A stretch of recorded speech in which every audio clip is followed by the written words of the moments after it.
ತಮಿಳುನಾಡು ರಾಜಕೀಯದಲ್ಲಿ ಈಗ ಬಿರುಗಾಳಿ ಎದ್ದಿದೆ. ಜನಪ್ರಿಯ ನಾಯಕ ಸಿಎಂ ಜೋಸೆಫ್ ವಿಜಯ್ ನೇತೃತ್ವದ ಸರ್ಕಾರಕ್ಕೆ ಮದ್ರಾಸ್ ಹೈಕೋರ್ಟ್ ಕಡೆಯಿಂದ ಬಿಗ್ ಶಾಕ್ ಸಿಕ್ಕಿದೆ. ಕರೂರು ಕಾಲ್ ತುಳಿತ ದುರಂತದ ಸಂತ್ರಸ್ತರ ಕುಟುಂಬಗಳಿಗೆ ವಿಜಯ್ ಸರ್ಕಾರ ನೀಡಿದ್ದ ಸರ್ಕಾರಿ ಉದ್ಯೋಗದ ಆದೇಶವನ್ನೇ ಹೈಕೋರ್ಟ್ ರದ್ದುಗೊಳಿಸಿದೆ ಎನ್ನಲಾಗ್ತಿದೆ. ಅಸಲಿಗೆ ಇದೇನು ಪ್ರಕರಣ, ಕೋರ್ಟ್ ಯಾಕೆ ಈ ಆದೇಶ ನೀಡಿತ್ತು, ಅದರ ಕಂಪ್ಲೀಟ್ ಡೀಟೇಲ್ಸ್ ಇಲ್ಲಿದೆ ನೋಡಿ. ಕಳೆದ ವರ್ಷ ತಮಿಳುನಾಡಿನಲ್ಲಿ ನಡೆದ ರಾಜಕೀಯ ಸನ್ನಿವೇಶ ನೆನಪಿರಬಹುದು ನಿಮಗೆ. ವಿಜಯ್ ಅವರ ತಮಿಳಿಗ ವೆಟ್ರಿ ಕಾಳಗಂ ಅಂದರೆ ಟಿವಿಕೆ ಪಕ್ಷದ ರ್ಯಾಲಿ ವೇಳೆ ಭೀಕರ ಕಾಲ್ತುಳಿತ ಸಂಭವಿಸಿತ್ತು. ಮಕ್ಕಳು ಸೇರಿದಂತೆ ಒಟ್ಟು 41 ಅಮಾಯಕ ಜೀವಗಳು ದಾರುಣವಾಗಿ ಸಾವನ್ನಪ್ಪಿದ ಘಟನೆ ನಡೆದಿತ್ತು.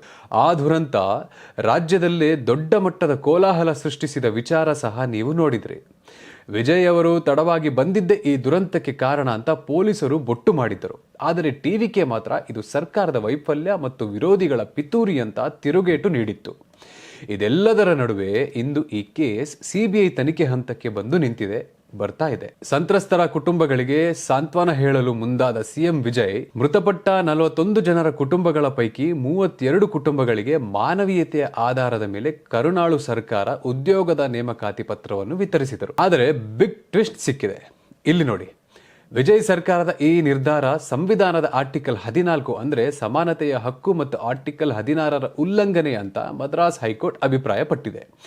ಈ ರೀತಿ ಸ್ಪೆಷಲ್ ಆಗಿ ಉದ್ಯೋಗಗಳನ್ನು ಕೊಡ್ತಾ ಹೋದ್ರೆ ನಾಳೆ ಇಂಥದ್ದೇ ಬೇಡಿಕೆಗಳೊಂದಿಗೆ ಅಪಾರ ಸಂಖ್ಯೆಯ ಜನ ಕ್ಯೂ ನಿಲ್ಲಬೇಕಾಗುತ್ತೆ ಅಂತ ಕೋರ್ಟ್ ಖಡಕ್ ಆಗಿ ಹೇಳಿದೆ. ಹೀಗಾಗಿ ಆ 32 ಕುಟುಂಬಗಳ ಸರ್ಕಾರಿ ಉದ್ಯೋಗದ ನಿರ್ಧಾರವನ್ನು ಹೈಕೋರ್ಟ್ ಸೋಮವಾರ ಅಧಿಕೃತವಾಗಿ ರದ್ದು ಮಾಡಿದೆ.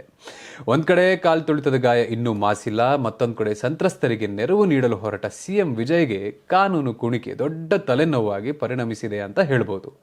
ಸಿಬಿಐ ತನಿಖೆ ಒಂದು ಕಡೆ ಇದ್ರೆ, ಈಗ ಹೈಕೋರ್ಟ್ ತೀರ್ಪು ವಿಜಯ್ ಸರ್ಕಾರಕ್ಕೆ ಬಿಗ್ ಹೆಡ್ಏಕ್ ತಂದು ಕೊಟ್ಟಿರೋದಂತೂ ನಿಜ.